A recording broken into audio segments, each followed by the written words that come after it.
ನಾರಾಯಣಂ ಸುರಗುರುಂ ಜಗದೇಕನಾಥಂ ಭಕ್ತಪ್ರಿಯಂ ಸಕಲಲೋಕನಮಸ್ಕೃತಂ ಚ ತ್ರೈಗುಣ್ಯವರ್ಜಿತಮಜಂ ವಿಭುಮಾದ್ಯಮೀಶಂ ವಂದೇ ಭವಗ್ನಮರಾಸುರ ಸಿದ್ಧವಂದ್ಯಂ ವ್ಯಾಸಂ ವಸಿಷ್ಠನಪ್ತಾರಂ ಶಕ್ತೇಃ ಪೌತ್ರಂ ಅಕಲ್ಮಷಂ ಪರಾಶರಾತ್ಮಜಂ ವಂದೇ ಶುಕತಾತಂ ತಪೋನಿಧಿಂ. ಶ್ರೀ ಗುರುಭ್ಯೋ ನಮಃ. ಹರಿ ಓಂ. ವಿಷ್ಣು ಸಹಸ್ರನಾಮ ಸ್ತೋತ್ರದ 46ನೆಯ ಶ್ಲೋಕದ ಚಿಂತನೆಯನ್ನು ಇವತ್ತು ಮಾಡೋಣ. ಶ್ಲೋಕ: ವಿಸ್ತಾರಸ್ತಾವರಸ್ಥಾಣು ಪ್ರಮಾಣಂ ಬೀಜಮವ್ಯಯಂ ಅರ್ಥೋನರ್ಥೋ ಮಹಾಕೋಶೋ ಮಹಾಭೋಗೋ ಮಹಾಧನಃ.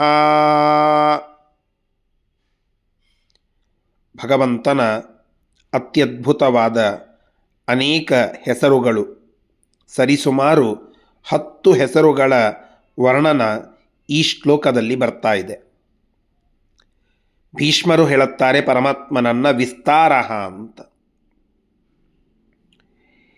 ವಿವಿಧವಾದ ದುಃಖ ದೋಷಗಳಿಂದ ತಾರಯತಿ ತಾರಣ, ನಮ್ಮನ್ನು ಪಾರು ಮಾಡುತ್ತಾನೆ, ನಮ್ಮನ್ನು ದಾಟಿಸುತ್ತಾನೆ. ಆದ್ದರಿಂದ ಭಗವಂತನನ್ನು ವಿಸ್ತಾರ ಅಂತ ಕರೀಬೇಕು.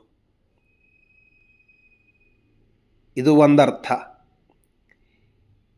ಪ್ರಳಯದ ಸಂದರ್ಭದಲ್ಲಿ ಇಡೀ ಜಗತ್ತನ್ನು, ಬ್ರಹ್ಮಾಂಡವನ್ನು ತನ್ನ ಗರ್ಭದ ಒಳಗಡೆ ಇಟ್ಟುಕೊಂಡಿರ್ತಾನೆ. ಕುಕ್ಷಿಗಂ ಯಸ್ಯ ವಿಶ್ವಂ ಸದಾ ಜಾದಿಕಂ. ಹಾಗೆ ಬ್ರಹ್ಮಾಂಡವನ್ನು ಒಳಗಡೆ ಇಟ್ಟುಕೊಂಡು ಅದನ್ನು ಸಂಕ್ಷಿಪ್ತ ಮಾಡಿ, ಸಂಕುಚಿತ ಮಾಡಿ ತನ್ನ ಹೊಟ್ಟೆಯಲ್ಲಿ ಇರಿಸಿಕೊಂಡ ಪರಮಾತ್ಮ ಸೃಷ್ಟಿ ಸಮಯ ಬಂದಾಗ ಅದನ್ನು ಪ್ರಕಟ ಮಾಡಿ ವಿಸ್ತಾರ ಮಾಡುತ್ತಾನೆ. ಎಷ್ಟು ಜೀವಜಾತ, ಏನು ಆ ಅದ್ಭುತವಾದ ಸೃಷ್ಟಿ! ಒಂದೊಂದು ಅದರ ವೈಚಿತ್ರ್ಯವನ್ನು ತಿಳಿಲಿಕ್ಕೆ ಹೊರಟ್ರೆ ಅಗಾಧ ಅಂತ ಅನ್ನಿಸ್ತದೆ. ಇಂತಹ ನಮ್ಮ ಮತಿಗೆ ಮೀರಿದ, ನಮ್ಮ ಯೋಚನೆಗೆ ಮೀರಿದ, ಅದಕ್ಕೆ ಎಟುಕದ ರೀತಿಯಲ್ಲಿ ಜಗತ್ತನ್ನು ವಿಸ್ತೃತಗೊಳಿಸ್ತಾನೆ. ವಿಸ್ತಾರಯತಿ ಜಗತ್ ಇತಿ ವಿಸ್ತಾರ. ವಿಸ್ತಾರ ಅಂತನ್ನೋದಕ್ಕೆ ಎಲ್ಲ ಕಡೆಗೆ ಆಮ್ನಿ ಪ್ರೆಸೆಂಟ್ ಆದವ, ಸರ್ವಗತನಾದಂತಹ ಭಗವಂತ ವಿಸ್ತಾರ ಅಂತ ಅನ್ನಿಸಿಕೊಳ್ಳುತ್ತಾನೆ. ಹೀಗಾಗಿ ವಿಸ್ತಾರ. ಸ್ಥಾವರ ಸ್ಥಾಣು, ಭಗವಂತ ಸ್ಥಾವರದಲ್ಲಿ ಇರ್ತಾನೆ.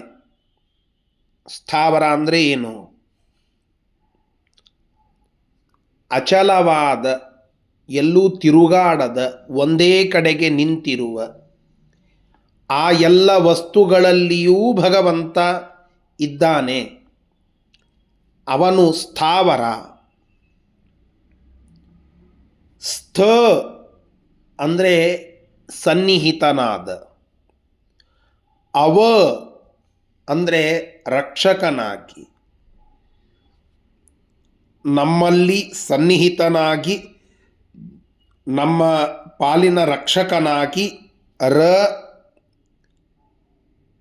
ರಮಿಸುತ್ತಾನೆ ಅಥವಾ ರಂಜಿಸುತ್ತಾನೆ ಜೀವರನ್ನು.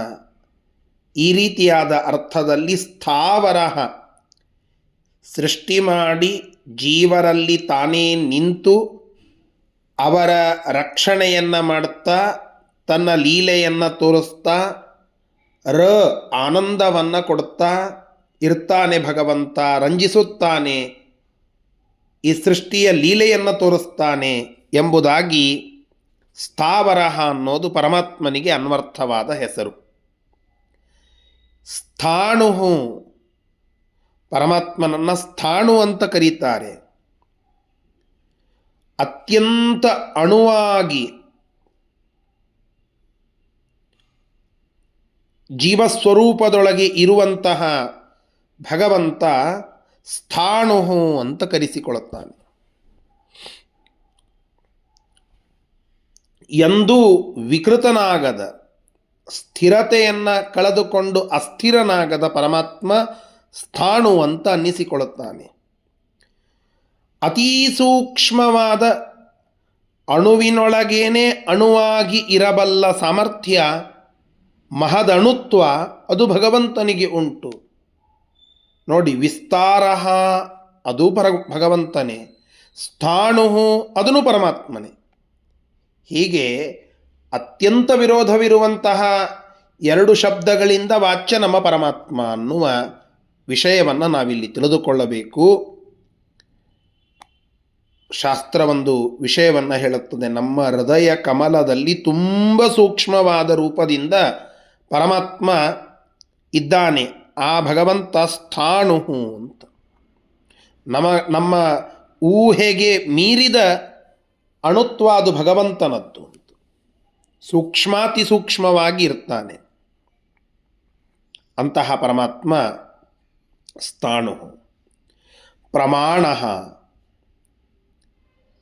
ಪ್ರಮಾ ಅನ್ನೋದಕ್ಕೆ ಪ್ರಕೃಷ್ಟ ಮಾ ಪ್ರಮ, ಶ್ರೇಷ್ಠವಾದ ಜ್ಞಾನ, ತತ್ವಜ್ಞಾನ ಅದು ಪ್ರಮಾ ಯಥಾರ್ಥ ಜ್ಞಾನಂ ಅಂತ. ಸರಿಯಾದಂತಹ ಜ್ಞಾನ ಅದು ಪ್ರಮ.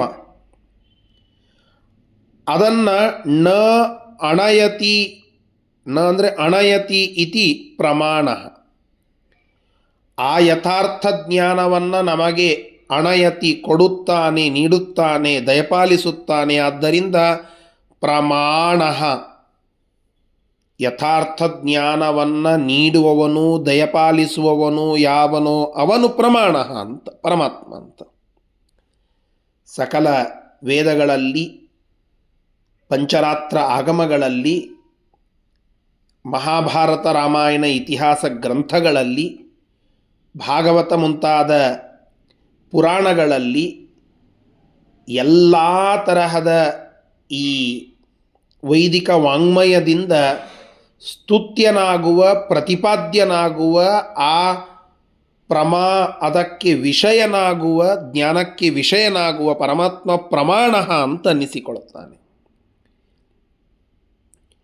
ಆ ವೇದಗಳನ್ನು ನಾವು ತಿಳಿಯುವಾಗ, ಆ ವೇದಾಂತದ ವಿಷಯವನ್ನು ಅರ್ಥ ಮಾಡಿಕೊಳ್ಳುವಾಗ ಇದನ್ನು ಮಾತ್ರ ನಾವು ಸ್ಪಷ್ಟವಾಗಿ ತಿಳಿದುಕೊಳ್ಳಬೇಕು. ಆಲೋಢ್ಯ ಸರ್ವಶಾಸ್ತ್ರಾಣಿ ವಿಚಾರ್ಯ ಚ ಪುನಃ ಪುನಃ ಇದಮೇಕಂ ಸುನಿಷ್ಪನ್ನಂ ಧ್ಯೇಯೋ ನಾರಾಯಣ ಸದಾ. ಶಾಸ್ತ್ರಗಳನ್ನೆಲ್ಲ ಆಲೋಢನ, ಮಥನ, ವಿಚಾರಣ, ಅವಲೋಕನ ಏನೇನಿದೆಯೋ ಅದನ್ನೆಲ್ಲ ಮಾಡಿದಾಗ ಕೊನೆಗೆ ನಮಗೆ ಸಿಗುವ ನವನೀತ ಇದಮೇಕಂ ಸುನಿಷ್ಪನ್ನಂ. ಯಾರು? ನಾರಾಯಣ ಸದಾ ಧ್ಯೇಯ. ಆ ಪರಮಾತ್ಮನೇ ಧ್ಯೇಯ, ಅವನೇ ಪ್ರಮಾಣ. ಶಾಸ್ತ್ರಗಳಿಂದ ಪ್ರತಿಪಾದಿತನಾಗುವ ಏಕಮೇವ ಅದ್ವಿತೀಯ ವಸ್ತು, ವ್ಯಕ್ತಿ ಅದು ಪರಮಾತ್ಮ, ಅವನು ಪ್ರಮಾಣ ಅಂತ ಅನ್ನಿಸಿಕೊಳ್ಳುತ್ತಾನೆ. ಜಗತ್ತಿನೊಳಗೆ ಯಾವ್ಯಾವ ಪ್ರಮಾಣಗಳಿವೆಯೋ ಅವೆಲ್ಲದಕ್ಕೂ ಮೂಲ ಅದು ಭಗವಂತನೇ. ಪ್ರತ್ಯಕ್ಷ ಆಗಮ ಅನುಮಾನಗಳಲ್ಲಿ ಇದ್ದು ಆಯಾ ಕಾರ್ಯಗಳನ್ನು, ಆಯಾ ಪ್ರಮಾಣಗಳನ್ನು ನಡೆಸುವವನು ಪರಮಾತ್ಮನೇ. ಹೀಗಾಗಿ ಅಂತಹ ಪ್ರಮಾಣ, ಪರಮ ಪ್ರಮಾಣ ಅದು ಪರಮಾತ್ಮ ಎಂಬುವುದನ್ನು ನಾವು ತಿಳಿದುಕೊಳ್ಳಬೇಕು. ಬೀಜಂ ಅವ್ಯಯಂ, ಭಗವಂತನನ್ನು ಬೀಜ ಅಂತ ಕರೀತಾರೆ, ಭಗವಂತನನ್ನು ಅವ್ಯಯ ಅಂತಲೂ ಕರೀತಾರೆ. ಇಲ್ಲಿ ವಿಶೇಷ, ಬೀಜನಾಗಿ ಅವ್ಯಯನೂ ಆಗಿದ್ದಾನೆ. ಒಂದು ದೊಡ್ಡದಾದ ಹೆಮ್ಮರವನ್ನು ನಾವು ನೋಡುತ್ತೇವೆ. ಆ ಹೆಮ್ಮರ ಇವತ್ತು ಇಷ್ಟು ಬೃಹದಾಕಾರವಾಗಿ ಇರುವುದಕ್ಕೆ ಕಾರಣ ಅಲ್ಲಿ ಇರುವಂತಹ ಒಂದು ಬೀಜ. ಆ ಬೀಜ ಅದು ಭೂಮಿಗೆ ಹೋಗಿ ಅದು ಬೆಳೆದು ಸಸಿಯಾಗಿ ಮರವಾಗಿ ಈಗ ಹೆಮ್ಮರವಾಗಿ ಇದೆ. ಬೀಜ ಅನ್ನೋದಕ್ಕೆ ಮೂಲ ಅಂತ ಒಂದು ಅರ್ಥ. ಆದರೆ ಸಾಮಾನ್ಯವಾಗಿ ನಾವು ಜಗತ್ತಿನಲ್ಲಿ ನೋಡಿದಾಗ ಬೃಹದಾಕಾರವಾದಾಗ ಅದರ ಮೂಲ ಅವಿತು ಹೋಗ್ತದೆ, ಅದು ವಿಕೃತವಾಗ್ತದೆ ಅಂತ. ಆದರೆ ಭಗವಂತ ಬೀಜನಾಗಿದ್ದರು, ಜಗತ್ತಿಗೆ ಮೂಲನಾಗಿದ್ದರು. ಊರ್ಧ್ವ ಮೂಲಂ ಅಧಃಶಾಖಂ ಅಶ್ವತ್ಥಂ ಪ್ರಾಹುರವ್ಯಯಂ ಛಂದಾಂಸಿ ಯಸ್ಯ ಪರ್ಣಾನಿ ಯಸ್ತಂ ವೇದ ಸ ವೇದವಿತ್. ಜಗತ್ತೆಂಬ ಮರಕ್ಕೆ ಮೂಲ ಅದು ಸ್ವಾಮಿಯಾದ ಪರಮಾತ್ಮನೇ. ಅವನು ಬೀಜ. ಆದರೆ ಬೀಜ ಅದು ಕಾಣಸಿಗದಂತೆ ವಿಕೃತವಾಗಿ ಅದೇ ಮರದ ಆಕಾರವನ್ನೇನು ತಗೊಳ್ಳುತ್ತದಲ್ಲ, ಹಾಗೆ ಭಗವಂತ ವಿಕೃತನಾದನ, ವಿಕಾರಗೊಂಡನ? ಇಲ್ಲ, ಅವನು ಅವ್ಯಯ, ನಿರ್ವಿಕಾರನಾಗಿದ್ದಾನೆ. ವಿಕಾರಗೊಳ್ಳದ ರೀತಿಯಲ್ಲಿ, ಅಳಿವು ಇರದ ರೀತಿಯಲ್ಲಿ ಭಗವಂತ ಜಗತ್ತಿನ ಮೂಲ ಕಾರಣ. ಆದ್ದರಿಂದ ಬೀಜನೂ ಹೌದು, ಅವ್ಯಯನೂ ಹೌದು. ಬೀಜಮವ್ಯಯಂ. ಭಗವಂತನಿಂದ ಈ ಪ್ರಪಂಚ ಅಭಿವ್ಯಕ್ತವಾಯಿತು. ಅದು ರೂಪಾಂತರವಲ್ಲ, ಅಭಿವ್ಯಕ್ತವಾಯಿತು. ಹೀಗಾಗಿ ಈ ಜಗತ್ತಿನ ಅಭಿವ್ಯಕ್ತಿಗೆ ಮೂಲ ಕಾರಣ, ಶ್ರೋತಸ್ಸು ಪ್ರಧಾನ, ಅದು ಪರಮಾತ್ಮ. ಹೀಗಾಗಿ ಭಗವಂತ ಅವ್ಯಯನೂ ಹೌದು, ಬೀಜನೂ ಹೌದು. ವಿಕಾರಗೊಳ್ಳದ ಬೀಜನಾಗಿ ಜಗತ್ತಿನ ಉತ್ಪತ್ತಿ, ಸ್ಥಿತಿ, ಲಯಕ್ಕೆ ಕಾರಣನಾಗುವವನು ಪರಮಾತ್ಮ. ಅರ್ಥ, ಪರಮಾತ್ಮನನ್ನು ಅರ್ಥ ಅಂತ ಕರೀತೇವೆ. ಅರ್ಥ ಅಂದರೆ ಒಂದು ಕೊನೆಯಲ್ಲಿ ನಮಗೆ ಸಿಗುವಂತಹ ಫಲ ಅಥವಾ ಧನ. ಎಲ್ಲ ಶಾಸ್ತ್ರಗಳ ಕೊನೆಯಲ್ಲಿ ಅದನ್ನು ಓದಿದಾಗ, ಈಗ ತಾನೇ ಹೇಳಿದ್ನಲ್ಲ, ಇದಮೇಕಂ ಸುನಿಷ್ಪನ್ನಂ ಧ್ಯೇಯೋ ನಾರಾಯಣ ಸದಾ. ಪರಮಾತ್ಮನೊಬ್ಬನೇ ನಿಷ್ಪನ್ನನಾಗ್ತಾನೆ, ಅವನೇ ಧ್ಯೇಯ. ಇಂತಹ ಸಕಲ ಶಾಸ್ತ್ರಗಳ ತಿಳುವಿಗೆ, ಅರಿವಿಗೆ, ಫಲ, ಅರ್ಥ, ಬಯಕೆ, ಅದರ ಕೊನೆಯಲ್ಲಿ ನಮಗೆ ಸಿಗುವಂತಹದ್ದು ಇದು ಭಗವಂತ. ಆದ್ದರಿಂದ ಅರ್ಥ, ಧರ್ಮ ಅರ್ಥ ಕಾಮ ಮೋಕ್ಷಗಳಲ್ಲಿ ಅರ್ಥ ಇದು ಭಗವಂತನೇ ಅನ್ನುವುದಕ್ಕಾಗಿ ಅರ್ಥ ಇದು ಪರಮಾತ್ಮನ ಹೆಸರು. ಅನರ್ಥನೂ ಅವನೇ ಭಗವಂತ. ಅರ್ಥವಿಲ್ಲದವನು ಅಂದರೆ ಜಗತ್ತಿನ ಸೃಷ್ಟಿ, ಸ್ಥಿತಿ, ಲಯ, ನಿಯಮನ, ಜ್ಞಾನ, ಅಜ್ಞಾನ, ಬಂಧ, ಮೋಕ್ಷ, ಈ ಎಲ್ಲ ಕರ್ತವ್ಯಗಳನ್ನು ಪರಮಾತ್ಮ ಲೀಲಾಜಾಲವಾಗಿ ತನ್ನ ಲೀಲಾ ಆನಂದದಿಂದ ಏನು ಮಾಡುತ್ತಾನೋದು ರಿಸ್ಟ್ರಿಕ್ಷನ್ ಆಗಿ ಇಲ್ಲದೆ. ಅದರ ಫಲ ಏನು? ಅವನಿಗೇನು ಹಣ ಸಿಗ್ತದ? ಅವನಿಗೇನು ಆಸ್ತಿ ಸಿಗ್ತದ? ಇಲ್ಲ.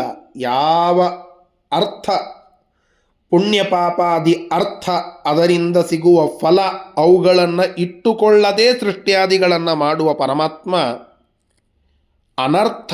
ಯಾವ ಅರ್ಥವಿಲ್ಲದೆ, ಯಾವ ಅರ್ಥ ಅಂದರೆ ಯಾವುದೋ ಒಂದು ಬಯಕೆ ಇಟ್ಟುಕೊಳ್ಳದೆ, ಸ್ವಪ್ರಯೋಜನಕ್ಕಲ್ಲದೆ ನಮಗಾಗಿ ಸೃಷ್ಟಿಯಾದಿಗಳನ್ನು ಮಾಡುವ ಪರಮಾತ್ಮ ಕರುಣಾಮೂರ್ತಿ ಅನರ್ಥ ಅಂತ. ಮಹಾಕೋಶ, ನಮ್ಮಲ್ಲಿ ಇರುವಂತಹ ಅನ್ನಮಯ ಕೋಶ, ಪ್ರಾಣಮಯ ಕೋಶ, ಮನೋಮಯ ಕೋಶ, ವಿಜ್ಞಾನಮಯ ಕೋಶ, ಆನಂದಮಯ ಕೋಶ ಅನ್ನುವ ಪಂಚಕೋಶಗಳು. ಆ ಪಂಚಕೋಶಗಳಲ್ಲಿ ತಾನೇ ಅನ್ನಮಯ, ಪ್ರಾಣಮಯ, ಮನೋಮಯ, ವಿಜ್ಞಾನಮಯ, ಆನಂದಮಯನಾಗಿ ಇದ್ದು ನಮ್ಮನ್ನು ರಕ್ಷಿಸುವಂಥವನು, ಅವುಗಳ ಅಂತರ್ಯಾಮಿಯಾಗಿ ಇರುವವನು, ಮಹಾಶಕ್ತಿಯಾದವನು. ಆದ್ದರಿಂದ ಪರಮಾತ್ಮನನ್ನು ಮಹಾಕೋಶ ಅಂತ. ಮಹಾಭೋಗ, ಭೋಗ ನಾವು ಮಾಡುತ್ತೇವೆ. ಇಡೀ ಜಗತ್ತನ್ನೇ ತನ್ನ ಅನ್ನವಾಗಿ ಭೋಗ ಮಾಡುವ ಮಹಾಭೋಗ ಅದು ಭಗವಂತ. ಕೊನೆಯಲ್ಲಿ ಮಹಾಧನ. ನನ್ನ ಹತ್ತಿರ ಹಣ ಇದೆ, ನಿಮ್ಮ ಹತ್ತಿರ ಹಣ ಇದೆ, ಮತ್ತೊಬ್ಬರ ಹತ್ತಿರ ಹಣ ಇದೆ. ಜಗತ್ತಿನ ಅತ್ಯಂತ ಶ್ರೀಮಂತನಾದ ಒಬ್ಬ ವ್ಯಕ್ತಿಯ ಹತ್ತಿರವೂ ಹಣ ಇದೆ. ಈ ಎಲ್ಲ ಹಣ ಇದರ ಸ್ವಾಮಿ ಸಿರಿ ರಮಣ ತವ ಚರಣ. ಆ ಸಿರಿಯ ರಮಣ ಪರಮಾತ್ಮ. ಸಿರಿ ನಿಲಯನ ಗುಣಗಳ ತಿಳಿದು ಭಜಿಸುವುದೇ ಫಲವಿದು ಬಾಳ್ದುದಕ್ಕೆ ಅಂತ ಜಗನ್ನಾಥದಾಸರು ಹೇಳುತ್ತಾರಲ್ಲ. ಅಂತಹ ಸಿರಿಯ ನಿಲಯ ಶ್ರೀನಿವಾಸ ಆ ಸಂಪತ್ತಿನ ಒಡೆಯ ಮಹಾಧನ ಅದು ಭಗವಂತ. ಆದ್ದರಿಂದ ಪರಮಾತ್ಮನನ್ನು ಮಹಾಧನ ಅಂತ ಕರೀತಾರೆ. ಇಂತಹ ಎಲ್ಲ ಹೆಸರುಗಳಿಂದ ಸ್ತುತ್ಯನಾದ ಪರಮಾತ್ಮ ನಮ್ಮನ್ನು ರಕ್ಷಿಸಲಿ ಅಂತ ಪ್ರಾರ್ಥನೆಯನ್ನು ಮಾಡೋಣ. ಶ್ರೀಕೃಷ್ಣಾರ್ಪಣಮಸ್ತು. ಹರಯೇ ನಮಃ.